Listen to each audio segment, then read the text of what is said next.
right. Looking at that one. What's going on, world? It's your boy at Big Game James _36, and this is at Big Games BS, part of Den Media Group, presented by ABC Fine Wine and Spirits and thehumidor.com. Thehumidor.com, the go-to website for all things cigars and cigar related. Like I like that shit. Like humidors, cutters, torches, humidipacks, cigars, cigar boxes, all the things that you need, they got, and they got it on a much high level, like a lot cheaper than this, already priced lower than what you would know. But then when you type in sports, then you get 20% off. And if you spend over $150, you know what you get? You get free shipping. So that's a lot going on. So talk about this damn tailgate. So quick couple housekeeping things. The biggest thing going on right now is obviously we got some stuff going on in the sporting world, but if you're under a rock, this is week 1 of college football. College football is just big, the best time of year, man. We don't have to worry about not having football until I want to say February, and I just love it. This is awesome. We got a lot of good things going. I can't wait for it to start. I just, again, love football. I'm sorry. It doesn't sound as intelligent as I would hope, but but Tallahassee, we need to be in New Orleans on Saturday. Excuse me, on Saturday, yes, because Saturday I'm having a kickback at Woody's Backyard Lounge. We're going to be there. We're going to have TVs, things like that, $10 cover. There's food there. There's liquor there. It's an outdoor space. I'll probably have cigars for anybody who wants to have cigars. They've got hookah, a lot of other stuff. I'll have a link for you to be able to pre-buy those tickets if you want to. We've got the Big Games tailgate. We're going to always have a tailgate opening game. It's $40. All you can eat, all you can drink, all you can smoke.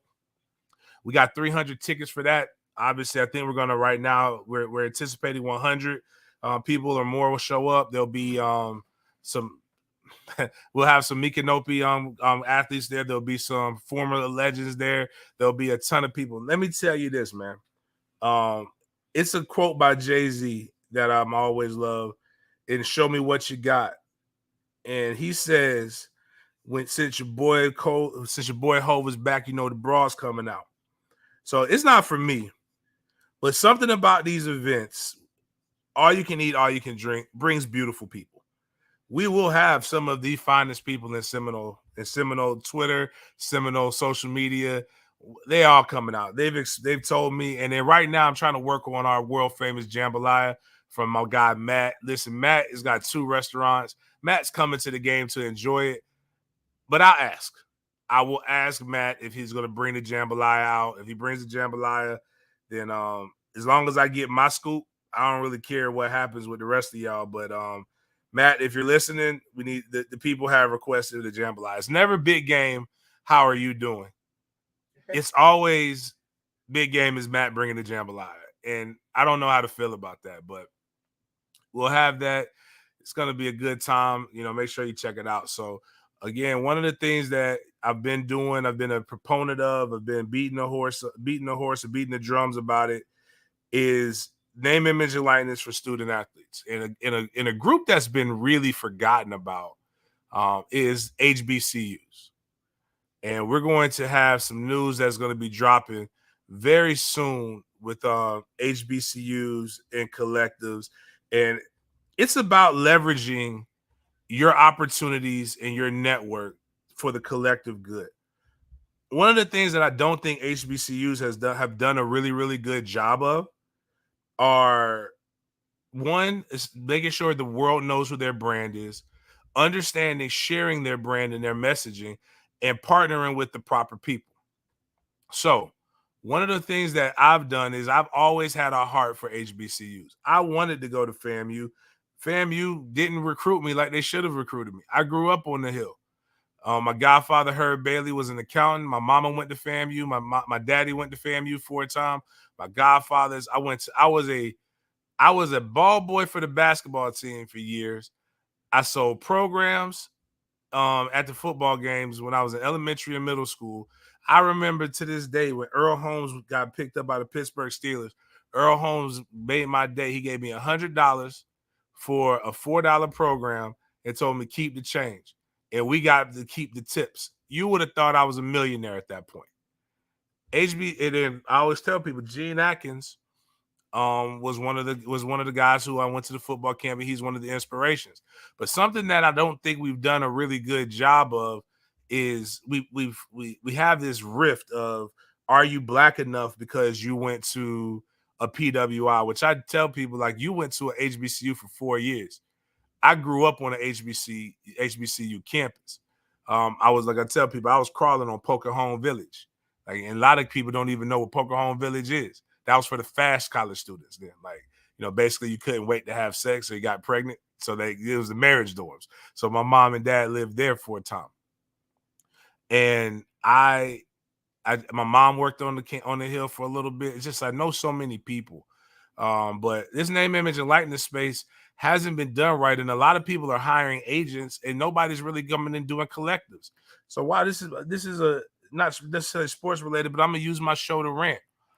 I have heard so many people tell me to stay out of HBCU business because I went to a PWI, but want my help in this. I reached out, or I talked to notable alum about a kid staying there. And they were supposed to come in and jump in this thing and help me keep this kid there. They did not. Nobody's helping these guys. So me and my guy Mike Underwood say we already getting this space heavy. Let's get in this space a little bit more. So stay tuned for more things. Right now we got Rattler. I'm just going to tell you the name of it. Rattler Strike Force. Excuse me, Strike Force Collective is FAMU's based one, and Hail Wildcat Collective will be the Bethune-Cookman ones. We'll be having our press releases coming up this weekend as both of these teams open up against their respective opponents. And these are team-wide deals. So if you know anybody that's a student athlete at FAMU, or know anybody that's a student athlete at Bethune-Cookman, have them get at me. We're going to make sure we get those guys taken care of and get some proper representation. And we got some deals. Hopefully in tow that will start with these athletes. Best case September, more than likely in October time, but it's better than what they're getting right now. And this is just right now, name, image, and likeness, and making sure athletes are taken care of is a passion project for both me and my guy, Mike Underwood. So when people are like, what's in it for you? It's a great question to ask. What's in it for me is to make sure that these guys are getting the proper representation for having a nationwide or a national brand. So tons of things going on in the sports world. Everybody's talking about LSU, FSU, but it's opening weekend for college football in general. So you've got some great games going on this Saturday. The University of Florida will play the Utah Utes. They're coming to Ben Hill Griffin Stadium. Should be a good game. Probably give you more of a college football breakdown on Friday. Miami plays Bethune-Cookman. And who knows? They should win. But we just saw what FAMU did to North Carolina. So you really have no idea what's going to happen until these teams face off. You've got Miami versus not Miami. You got FAMU versus Jackson State. Another good game. And you've got where is the thing? Did I send the I didn't send the payments. Okay. Well, anyways, so those are the things that you got going on. So on that level, but let's keep in trend with the HBCUs, right? I'll give my thoughts on FSU, LSU, and all the games. We'll actually do picks, and let's do a pick 'em. We'll do a pick 'em. I'm going to tell you, if you go do it through Underdog Sports and you let me see your thing, if you win the money, if you win our pick 'em by like basically the best of it, then we'll get you a bonus on that. But I'll tell you how to sign up for Underdog Sports here shortly. But I sent you this thing, and it's not just this one isn't just an HBCU issue, but it does kind of peg, and this is the reason why we started the collective too. A lot of people just say send our boys to our boys and our girls. This is Stop Mouse. Our best talent to the HBCU, and I'm like, there's got to be more structural things to it than that. But Deion Sanders, do you have the Deion clip? Yeah, right there. That's fine. Deion Sanders went on social media and brought up some good questions. It's not just the city that's the issue. It's excuse me, not just the schools, it's the cities that some of these schools are in. It's The just city an of Jackson, we overall don't have lack water. Water of means care about what goes on to HBCUs. And I always tell people you have to build proper infrastructures or proper procedures or proper things before you could just say, I'm going to send my kids here. But this is one issue with Deion, and this is again a Jackson, Mississippi issue. But I want to play that. But this is what their guys are going through. And if you got that audio too.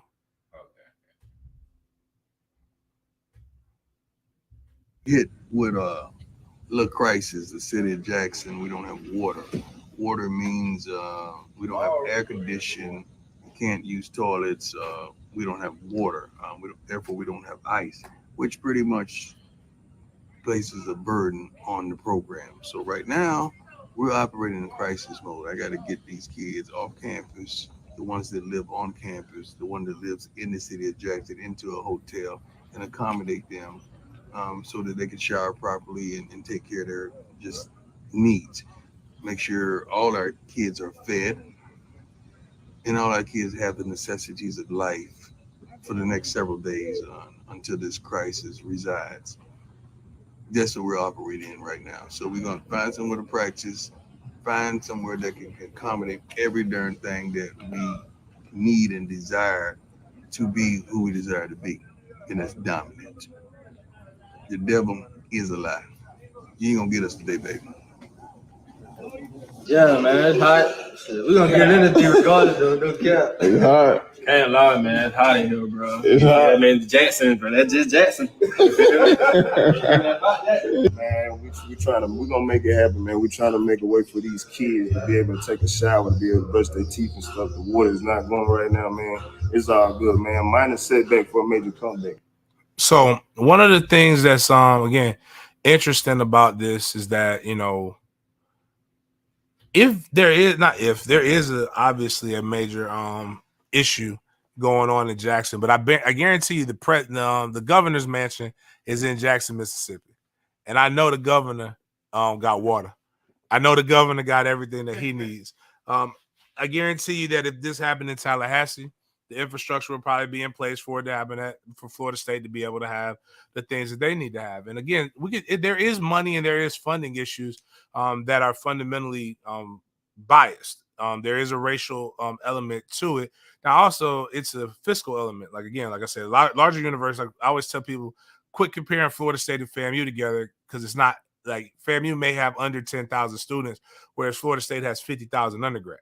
Not just athletes, it's 50,000 undergrads. So like they're pulling from a bigger tuition base, a bigger alumni base. So that's one thing. And the second thing is that FAMU is dealing with their own set of issues.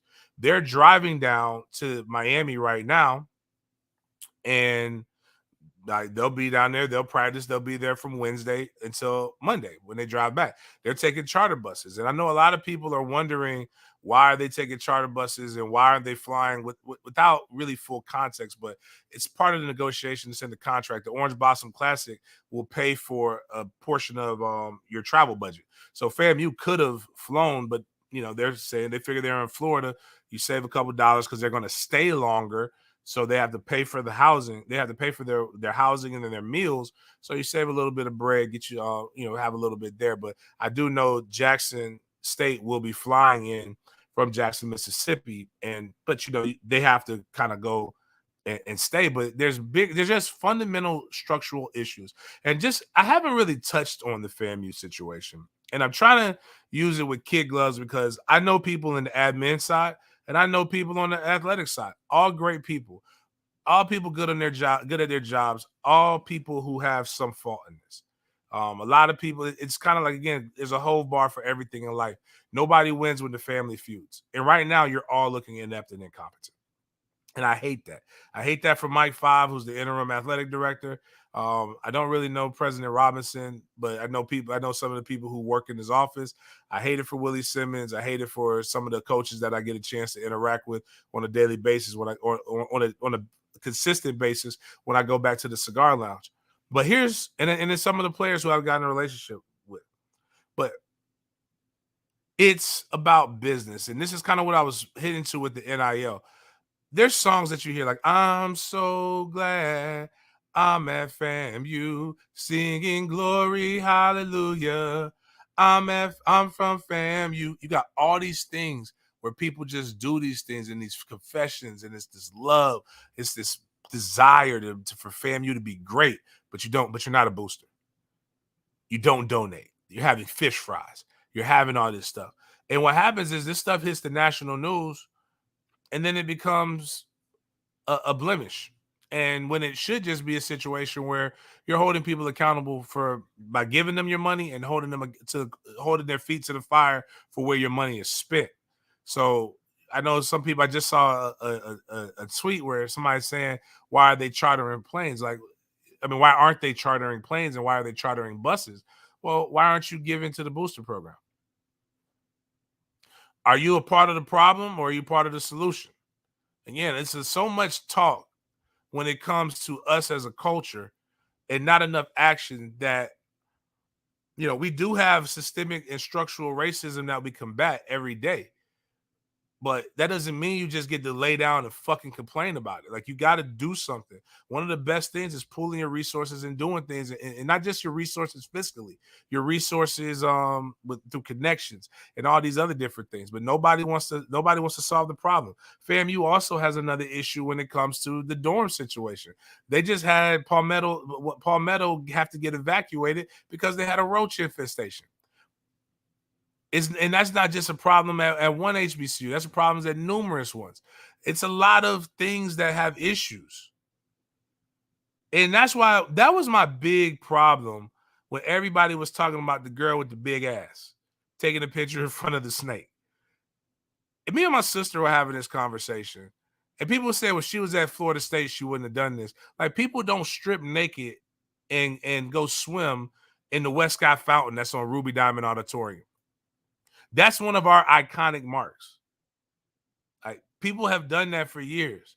I may or may not have done it myself. I don't know what the statute of limitations, but can you snatch my degree if you find out that I was butt ass naked in the fountain? I mean, just think about it. So that's what you were saying. That's what you said is an embarrassment to the university, knowing that there's a lot of issues that have been going on since some of y'all were in HBCUs. The financial aid issues. My mom went to FAMU, and my mom left Trenton, New Jersey, left a private, really, really high academic school to go get the Southern Black experience that she thought my great grandmother got, or her grandma. Even though we found out that she went to Bethune-Cookman and it wasn't FAMU, but whatever, just bear with me. She went to FAMU to be appalled to work at FAMU some 20 years later to find out that some of those same problems that they were having before computers and laptops, they were still having, man. I remember, and again, for some game, I have a friend there's a lady right now who's extremely qualified that would love nothing more than to come and be the athletic director at FAMU. That I just heard they're trying to say that she's not qualified. Her name's Angie Suggs. Angie changed my diapers at Poker Home Village. She's the director of I believe, of the Florida Sports Foundation, which means that she was appointed by the governor to bring different sporting events to the city. And again, I can't speak. Again, it's an HBCU-wide issue. Some of those at Jackson, Mississippi, thing, I want to make sure I stress that's not just that's not Jackson State University issue. That's a citywide issue. But those things do happen at HBCUs. And if the HBCU, like right now, Dion should be like, man, we have the video should have went. We have this issue. Our alumni base stepped up to where we're putting our guys in hotels. We're going to Miami a little bit earlier, and we're going to stay here until those situations are resolved so that my student athletes can perform at the best and the highest level that we preach. I have 2 young boys. Why would I send my young boys to situations like this? Like a lot of people say, if they come, we'll get the money and then we'll build it, as opposed to if we build it, they will come, which is what I suggest. And I also think that you're the solving your problems. I can't read any of this stuff. Oh man, that's funny. Yeah.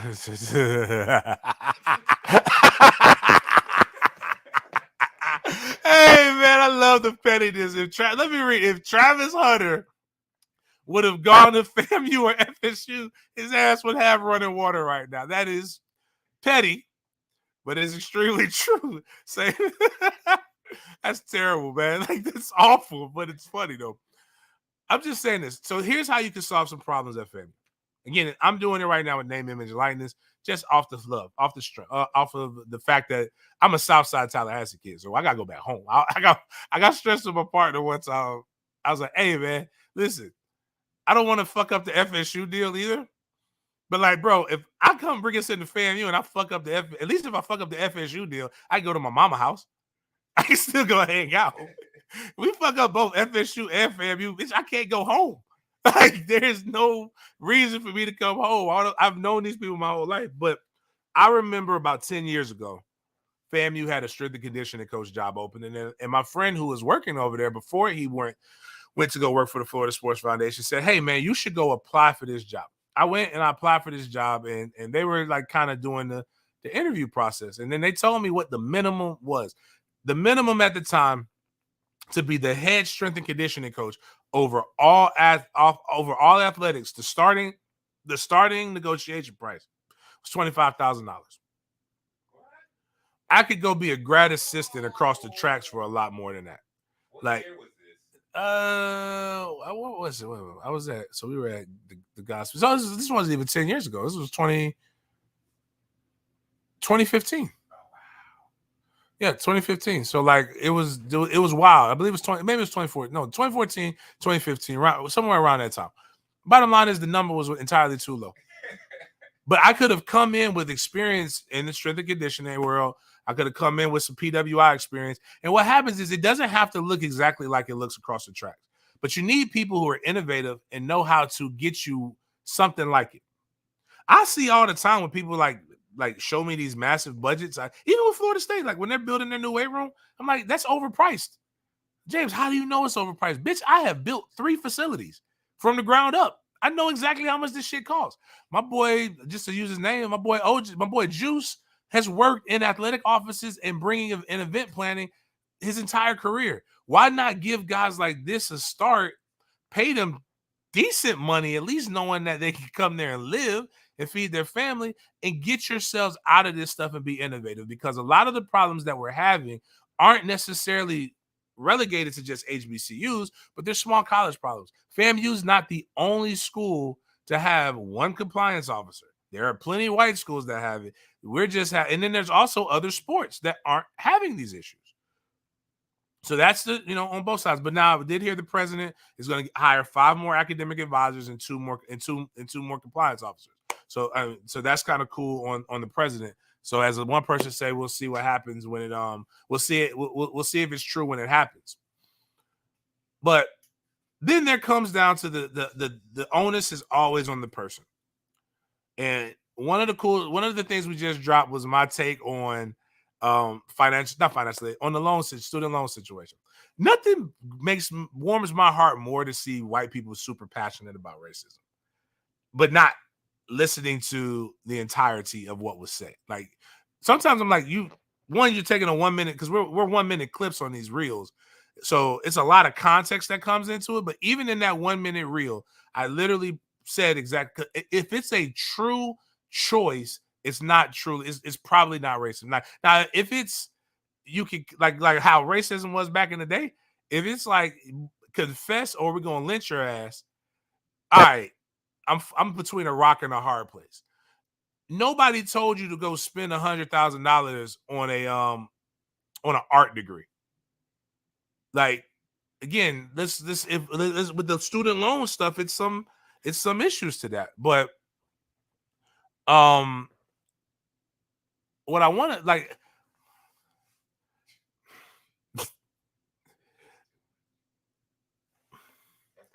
That's funny though. Like Chris is my guy, so that's hilarious. I mean, I would you know what I would be doing if I'm FAMU right now.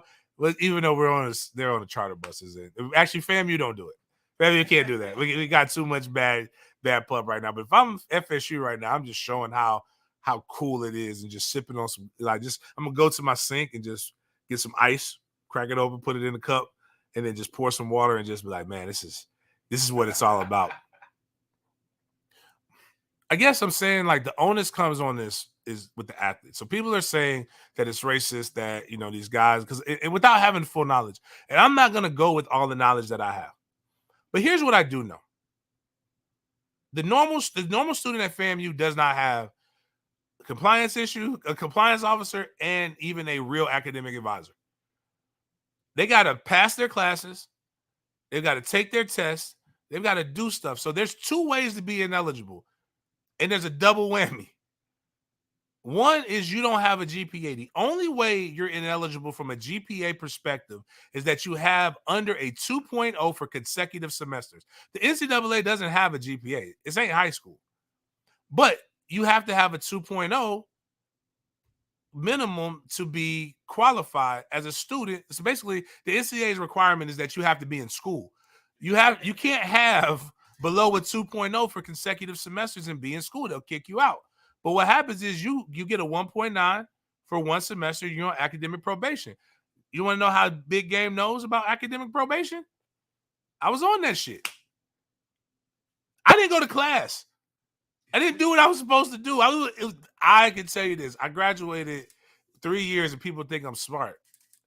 But I just took a lot of fucking classes. Like I went to school year round. They paid my bills. Football season, I wasn't going to fucking class. I did not. I think I still have these dreams. Like it was a math class that I literally did not go to. Like I just stopped going. It was football season. It was 8 a.m. I told my academic advisor, bitch, if you put me in a fucking 8 a.m. class, I'm not going. And you know what he did? He put me in a fucking 8 a.m. class. And you know what I did? I didn't go. Now, one class, I made an A-. I was almost suspended for the Gator Bowl, which is wild, with an A-. But it was a Tuesday, Thursday class, right? It was a Tuesday, Thursday class. I missed like 15 classes on a Tuesday, Thursday. So we get September, October, November, December. There's only 8 classes each month. Really, no, September, October, November. Really, no, yeah. You got 2 classes. And so you got 2 in but like, if you go multiply, do the math, I missed over half of I might have missed more. Now that I think about it. And they put me in front of the advisory board because they changed. Actually, this is what we're going to talk about. Fucking Deion Sanders after this. They put me in the advisory board because they used to have a Deion rule at Florida State. The Deion rule was if you missed your final exam, you were automatically ineligible for the next season. For the next game. So that's always the bowl game. They got rid of that after Chris Ricks and some other stuff. They said it's not fair. So you can only miss so many classes. And apparently they checked roll. And I had to go up in front of this board, and they wanted to suspend me, but they said I scored so high in the class, like it obviously worked. There was not, but I had to go write like a 5-page fucking essay about why I got to be a better leader or some bullshit like that. Like it was annoying, but I did that for other classes and didn't get A-. My point is that my GPA was directly on me. There was no racism in it. I just didn't go to fucking class. I didn't do the work at times. But I knew there was another requirement. It's called progress toward graduation. It's an NCAA rule. You have to show you've got enough credits to be able to fucking graduate. And you know what they do? So I started off as a business major.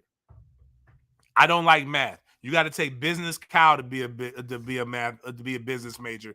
That shit wasn't happening. So they took me out of that, put me in sports management. I actually like sports management. Then it became a a degree where you had to you had to apply, so you had to have a 2.7. Now if I got the minimums, I would be in. So again, I'm telling you, I had 2.7, so I knew I wasn't getting in sports management. You know what you didn't have? You could just get a degree, social science interdisciplinary, and I like history, so you got to pick. And I took a bunch of econ classes, so I had history. You had your major and your two minors. I had a major in my focus was on history. I had a minor in psych, and I had a minor in econ. I could get through that with a 2.0. When they put me in, I got progress toward graduation. I was set.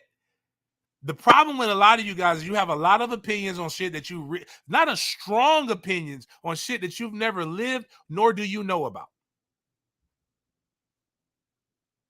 Now, when you put other things involved in this stuff, you get lawyers involved, and unfortunately, it takes a lot of stuff to go through the legal.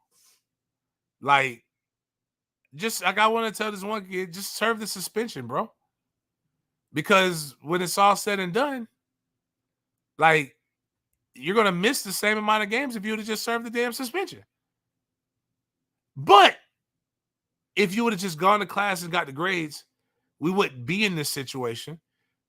If the coaches would have monitored their student athletes and made sure that there was punishments if they didn't go to class, we wouldn't be in this situation. If the admin would have had more people over it, we wouldn't have the situation. It's just a lot of problems that there's a lot of blame to go around, but personal accountability would have saved a lot of this shit. And the problem, and as I joke all the time, is that, about women, but this is really a people in general problem. Accountability and humans are like children and vegetables. They don't want it. Take your ass to class, man. I know it's not comfortable, but like sometimes if you go to that, like you got to ask yourself why, and then bringing in people who barely graduated or barely eligible at the school they were at before. But it kind of brings me to stuff like, man, yeah, I got a tailgate. E-Mac, where the fuck you been at, girl? Bring you in your Viking. You and your Viking husband come on over to the tailgate. I'll make sure I text you the link. God damn it, girl, we've been talking about the goddamn that's what I do. We gonna have tailgate liquor. All that. I got a thing on Friday too. Y'all more than welcome. You welcome where I'm at. Even though you light skinned and you cold hearted, you can still come through because I like you. You're my homie. But Deion has this thing now that, again, Deion does this thing about making the news. He's right about the Jackson State thing. But the thing that pissed me off is that I don't like this. You people who believe these. Oh, matter of fact, I'm going to put this up right here. If you can please put up the George Reister piece where he's talking about his son. Here's what you guys and your dumbass rules end up doing and what is rooted in. Now, this is rooted in structural or systemic racism and these rules that you guys have and these fucking studies and all of this other stuff. Now, George Reister is a guy who I really don't agree with a lot. In particular, he played at Oregon. I think he played for the Jacksonville Jaguars. He was a tight end. He was very heavy when William Jerome Taggart was coming over here to Florida State and a lot of different things like that. He had a real bone to pick with Willie for leaving. And I did. That being said, he's actually a writer, and I wouldn't wish this would happen to him or anybody because I already know how I would respond if this happened to Killer or Trey. Everybody knows it's where my heart is and how you gonna get me to act a whole ass is if you fuck with my sons. Now, my son's daddy has hair. I got a beard that's a little trimmed up right now because T-Wig got me looking real medium handsome right now. But my hair goes past my ass when it's down. Now, George They should have figured this out, and they should have known, because when you got to do preschools and stuff like that, you kind of got to go through. They got to, like, it's a process. Like, you go and you tour the campus and you do a bunch of other shit. But George put out on the first day of preschool, my son's school sent a letter home saying that he needs to cut his hair. We met with the principal, whose hair is longer than the school standard, and he said short hair for men was a biblical command. Now, he got a letter saying, "We are happy to have your son in our school. This is just a reminder of our hair standards for boys. All boys must have short, tapered haircuts regularly. The handbook states all boys have short haircuts which are tapered in the back and on the sides. Hair is not to be shaved, not less than a 2 setting on the hair clippers, or shaped in such a way as it presents an even, gradually tapered look. Braids or cornrows, spiked hair will be inconsistent with this standard and are not permitted. Hair is not to be disproportionately longer on the top than on the sides. Boys may not change their hair color in any way. If a boy disregards the Faith Baptist School's hair standards, he will have his citizenship grade, meaning his behavior grade, lowered and will be required to change his hair. Your son must have a haircut by Monday. Thank you for your understanding." Now, for me, my son wouldn't be at that school. This is why I hate these stupid standards of rules that you guys have. There's another thing, because it's something that somebody posts all the time about billionaires and how they dress, and it's typically by a guy who makes very low 5 figures. No, is that, yeah, 1, 2, yeah, 5 figures. You're making less than 50,000 telling other people what billionaires wear. Somebody just posted something about LeBron James and his sons without realizing that these motherfuckers got everything for free. Matter of fact, one of them had on a pair of Travis Scotts. Like, I know what them Travis Scotts cost because I have multiple pairs of Travis Scotts. The boys' citizenship grade would be lowered. And it reminds me of a time when I coached at a school called Eagles View Christian Academy. Eagles View had a hair policy in 2007 where you couldn't have dreads or braids. I started coaching in 2007.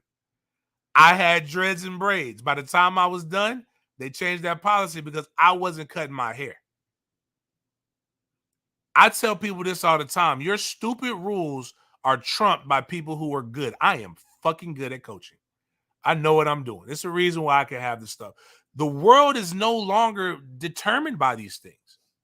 Somebody said I wear suits, but yeah, I wear suits with J's. I refuse to put. I almost got kicked out of a club the other day. That was grown folks' night because they told me. I said, "You mean to tell me you think a pair of Walmart hard bottoms are going to prevent me from fighting that cost $10, and me and my $2,000 shoes are more apt to fight?" Fuck you. And for you people who keep thinking that it makes you better, it doesn't. Now, one thing, George, here's where George is wrong. You should have known about that shit before you signed your son up. That school has every right to make your son cut his hair.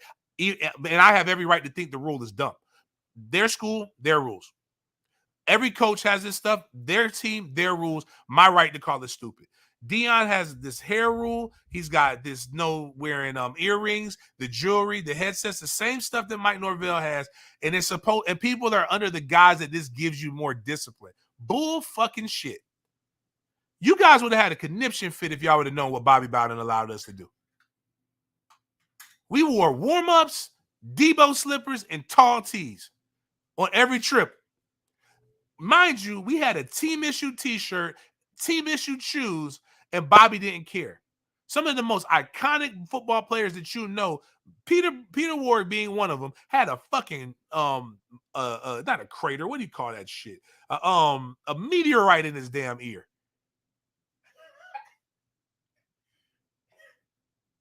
I have never in my life said, you know what? Damn, I would have scored more touchdowns if I just didn't have that goddamn hoodie on. And people, under the guise of being presentable, I have meetings with multimillionaires. I've met a billionaire. That motherfucker came in thong sandals. Is that make him less of a millionaire or a billionaire? Not to me. He had what I needed. I had what he needed. Can you do your job if one of the ugliest creatures on this planet is a clam? But somebody opened that bitch up and said a pearl is valuable. Will you not take the pearl because it looks like a clam? Bullshit. And you know it's wrong, and you know it's an outdated principle. And people talk about studies. There's studies that say people with dreads are more likely to be violent. It's bullshit. There's studies that say a lot of these are the things that are rooted in systemic and structural racism. And the odd part about it is a Christian. I told the people, I said, I would have told them my kid is taking a Nazarite vow. Most Christians don't even know what the fuck a Nazarite vow is. Jesus, every picture that you guys post of Caesar was it Caesar Roman of this white male man that's actually a Roman that ain't Jesus. It's just what you've been. It's so wild that that's not even Jesus, that we got like the Shroud of Turin that has a picture of this guy. That's not what he would look like. This man, but the biblical description of Jesus shows that he would have had hair like lambskin. I mean, hair like wool, like the wool of a lamb. Jesus had hair, and it's a Christian school. What purpose is it? I'm gonna tell you this again. The GOAT, Bobby Bowden. Everybody loves to talk about this. Bobby had a hair rule until he started realizing he was losing recruits. You know what Bobby did? He changed. You adjust stupid rules when you have to, man. Again, my bad. I just had to. That we were talking about HBCUs, and that just was. It's been sitting on my spirit for quite some time, a few days. But the George, you know, I feel bad that you went through it. I feel worse that you're even like still acknowledging these motherfuckers and that you're giving them your bread, because that would make me want to have my son's hair longer. Moving on to my hate o'clock, brought to you by Green Acre Sporting Goods. This will be a pretty long one. We got a couple things that I'm hating on. I want to start off by I am super pro athlete. I am pro athletes speaking their minds, and this is about the Boston College kid. But what I'm not about is you don't burn bridges that you may need to go back across. This young man, that one right there. This young man, Phil Jerkovic, one of the best quarterbacks in the nation, by the way, a badass. Like we was whipping that ass, and then he single-handedly brought him back. That's a thick boy. He talks about Brian Kelly and his relationship in the 247 interview, where he said what his headline is: Boston College quarterback reflects on Notre Dame football transfer. And the reason why he did it. And he says straight up, Brian Kelly lied to my parents. And he goes into this saying that he was asking about Ian Book's senior season, if he was coming back. And then they had their offensive coordinator. Was it Longo was the offensive coordinator? But anyways, he talked about his offensive coordinator, and he was wondering if they were coming back. And he said Chip basically waited to the last minute and was doing some different things. Let's see, I'm trying to find the quotes that were damn. He said, Kelly basically lied to their faces about what he would do, how he would talk to me and explain things about the future.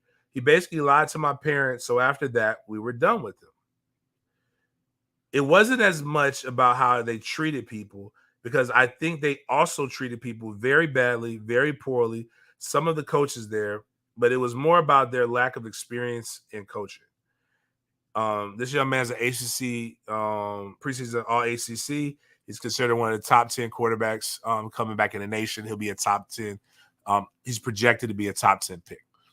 Now, it's kind of similar to the situation with the young man at FAMU. You may be right. 100% right. I don't know. I wasn't there.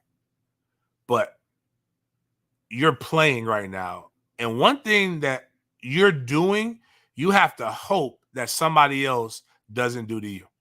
So what happens in February is at the NFL Combine, and during this time, they do a big information grab on every player. If you look at it like this, every player is worth 10, let's say now it's up. This is worth $20 million a year, every prospect. And what they're doing is trying to figure out every reason to not pay you $20 million a year. How will you talk about your boss?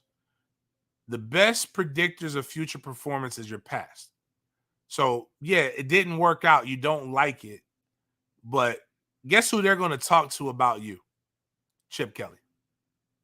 They're going to see your play, and your play is going to determine if you get drafted or not. But they're going to talk to every person about you, and they're going to ask what this. And now Chip Kelly's reading this. Now, he's declined to comment because it always puts the coach in a precarious position. Because what are you going to say? The only thing you can say is no comment, or you take the high road. Because if you don't, it's going to be used against you in recruiting anyway. But now you got to hope, and this is not where a lot of coaches don't do this right. You've got to hope that Brian Kelly doesn't trash your ass in private and fuck up your money. I've seen it. The only coach that I've seen kids actually collectively trash, and that I know for a fact he didn't go back and do that, was actually Willie Taggart. And my bad, Brian Kelly. Yeah, that's right. I said Chip. Willie Taggart literally didn't say anything bad about any of the guys that he coached, while these guys literally trashed him. It was a kid, Keith Gavin, went on a podcast, talked about how inept and all these different things are. And a lot of the fan base was like, yeah, that's right. We always knew this shit. And I was like, man, I don't like that shit. And they were like, why? I was like, because that kid's showing the NFL that if it goes bad, you're going to like spill trade secrets. And that's a thing that they don't like. They don't take too kindly to in that league, whether it's true or not.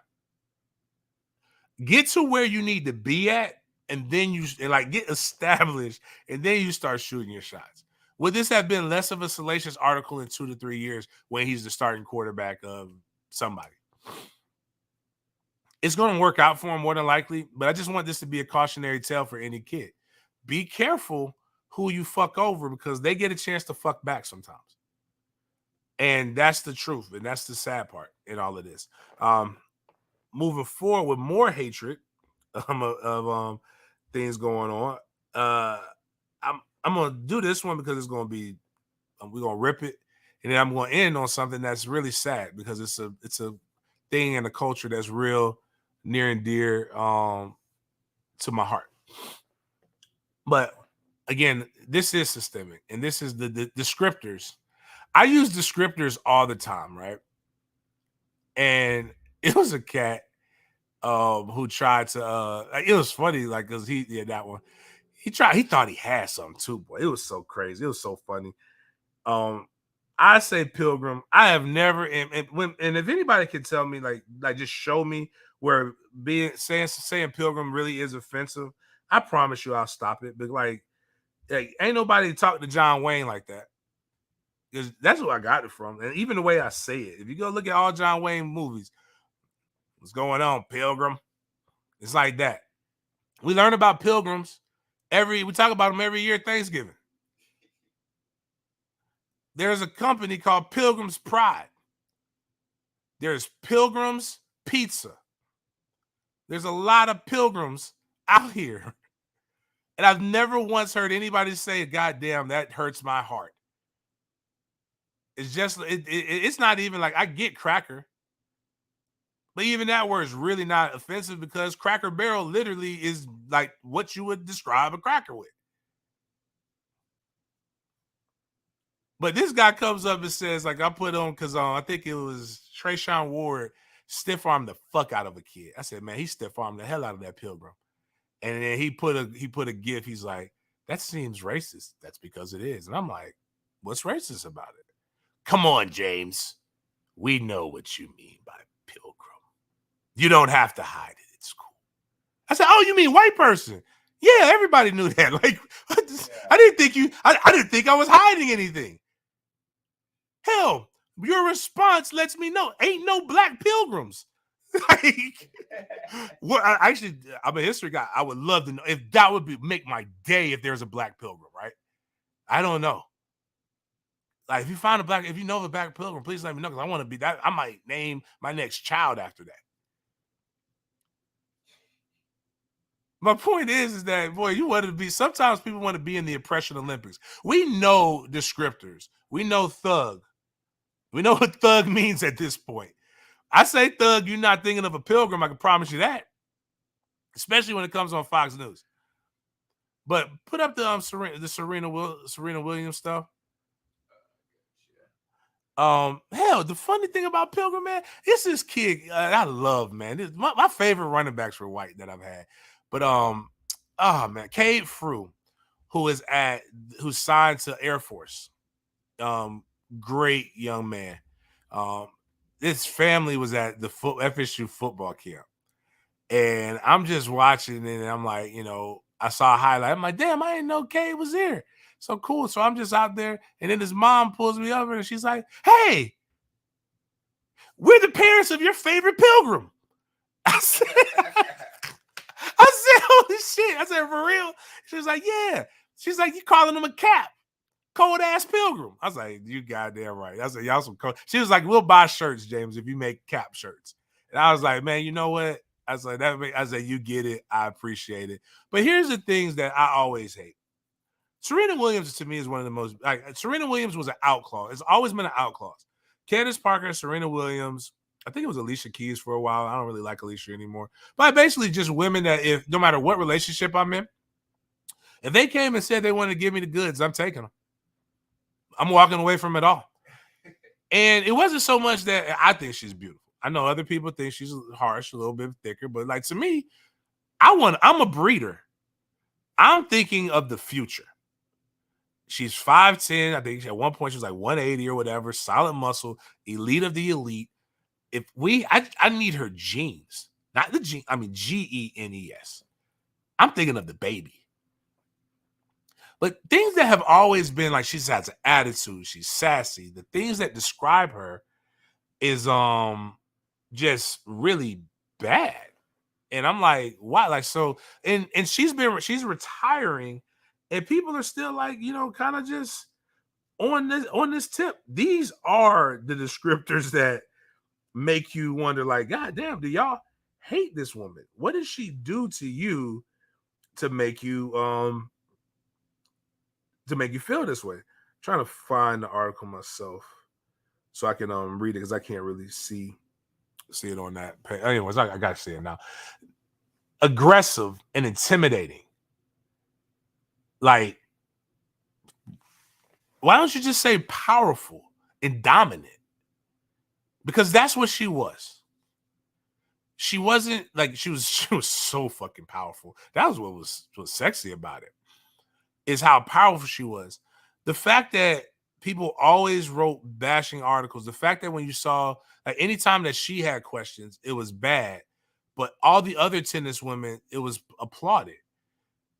She wasn't even like John McEnroe, who I remember the videos of this stuff. And the only reason I know a lot about tennis is because my grandmother, who I love to death, really is into tennis. Like that's her thing. Like she can't pronounce my son's mother's real name properly, but she can say Philip Neeson or all the tennis stars. She says it with the ease of a person who is well versed in foreign languages. But it's articles like this that have like terms that are like I want I guess to me though, I love aggressiveness. Aggressiveness doesn't intimidate me. But we know that this wasn't, the words are striking, and sometimes a headline is meant to get you to click it or get you to reshare it to get you to get angry. But the words that have been used to describe Serena Williams during her illustrious, extremely successful career is crazy. She is one of the greatest athletes of all time, if not the. She's dominant. And just even the way she's disrespected in advertising money, she's whooped everybody's ass and they don't even give her what she needs. And she doesn't She doesn't bend the knee, which I think is what makes her so much more attractive to me. Even though she is like a lot of black women at times, she dates ducks. Yeah, I wish she would have dated. She could have been with me. Like, I don't make more money than her, and neither does her baby daddy. Like, it would have been great. But yeah, so that's my thing with Serena. But ending it today on this. And actually pull up that thing from Jude. I think that's Jude.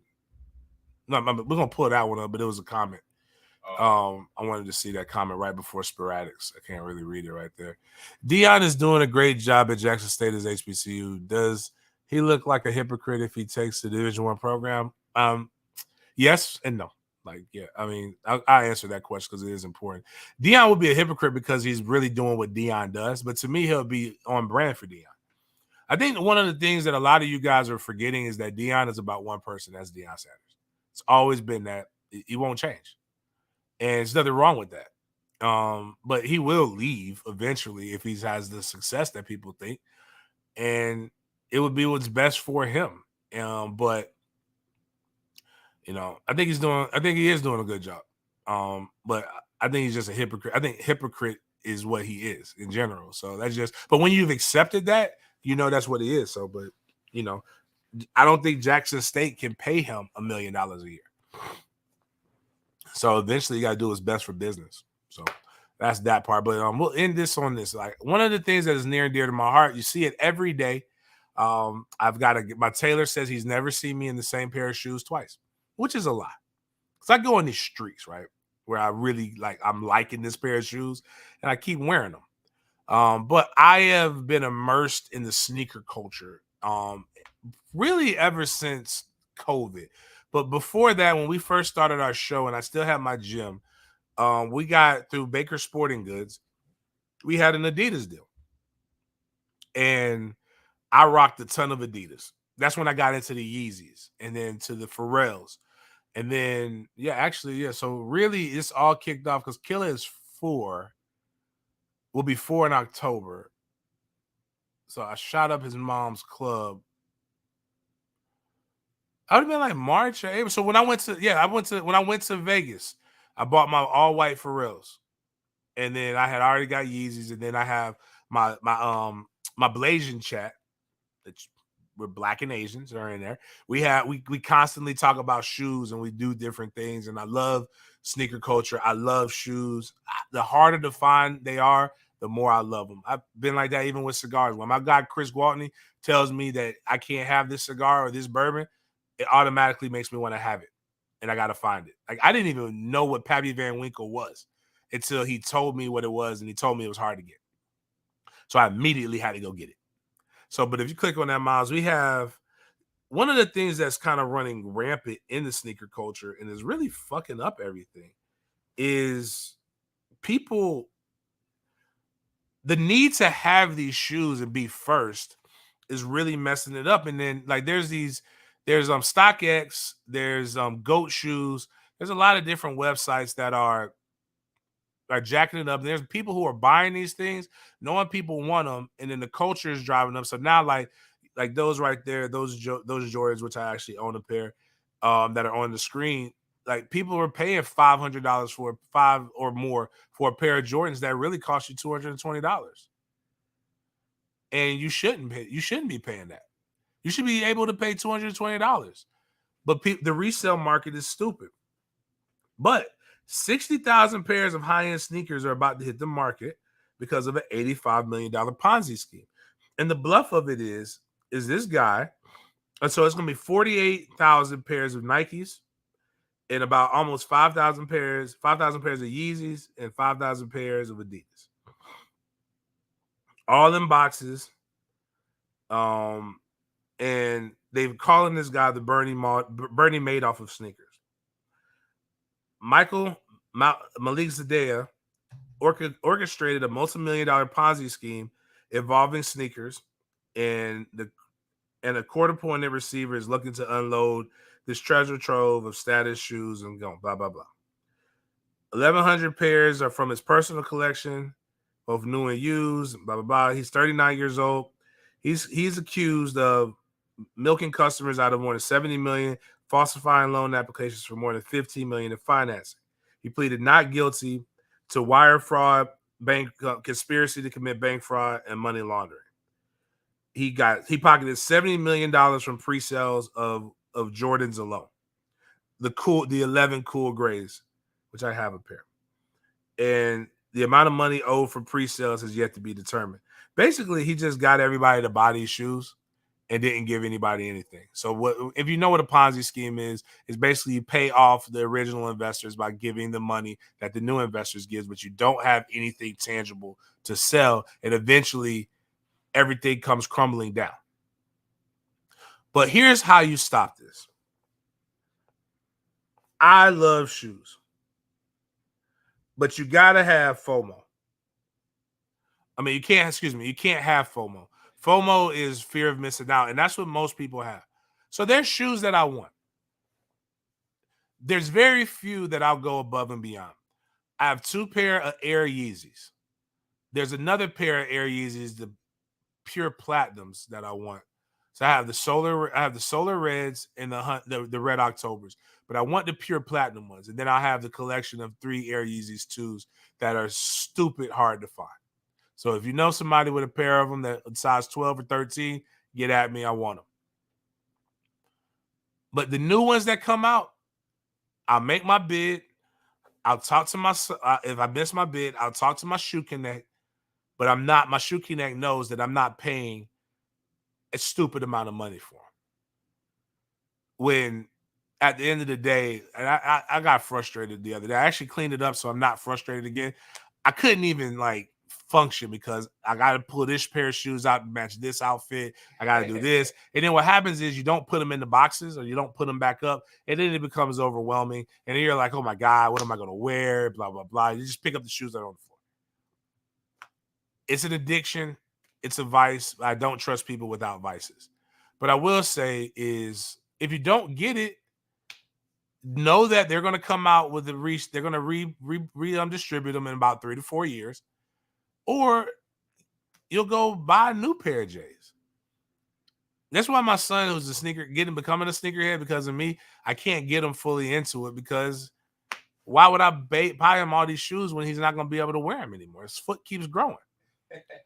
But I think a lot of this stuff is just really by the greed and materialism that's really become rampant since we had to have that shutdown. And social media. You don't have to have everything. I'm with you. I love this shit. But if I miss out, I miss out. Tailgate tickets on sale right now. We have 300 that we can sell. 100 is a success. I think we're going to easily have over 100 people. We have a Friday night kickback at Wodey's backyard. It's going to be cool. FSU fans, $10 cover if you want to come in. They've got food. They've got beverage. We'll have TVs. We'll have hookah. We'll have some special games and different things that people will be able to do. Come vibe and hang out with some Seminoles in a safe environment. The tailgate will start at 12.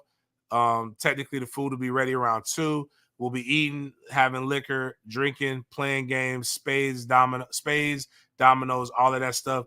I just got talked to by some of my favorite people. I shoot. If you are a guy and you're single and you're looking for women, this is probably where you need to be at. I'm gonna tell you this much. I can't speak on the other tailgates, but I know and here's the crazy thing is I have rules. And without rules, we'll be no different than the animals. So I don't need any of that stuff. But I do know that I have some fine friends. So and I know they're fine because I see how y'all respond to them. They're gonna be there. I'm using them as bait. Doc gonna be there. Doc Aaron gonna be there. Sheena gonna be there. Nikki gonna be there. KP gonna be there, and they bringing friends. So if you want to be around them, you need to pay the $40. But the $40 don't go to them though. You're not paying $40 for them. Them some bad women. You got to pay more than $40 for them. But come hang out with us. Beautiful people, former players. I think I'm gonna have the Golden Girls there, which is the dance team. I'm trying to talk with DP to try to see if I can get the band to come by. Bottom line is, if you come to the James Kilman tailgate, you have no idea who you're going to see. DJ Platinum 504 will be spinning music. We're just going to have a great time, man, all around. And I'm here for you guys. I want y'all to experience this, and I want us to have a good win. Do I believe Florida State will make the cover was a question that was asked. It's 2.5. I believe we're winning the game. So does that answer your question? They're giving us points. We win in the game. Ain't nobody afraid of no Tigers. Thank y'all for chopping it up with me a little bit early. Please retweet, share, do all those different things, and I'll see you guys on Friday.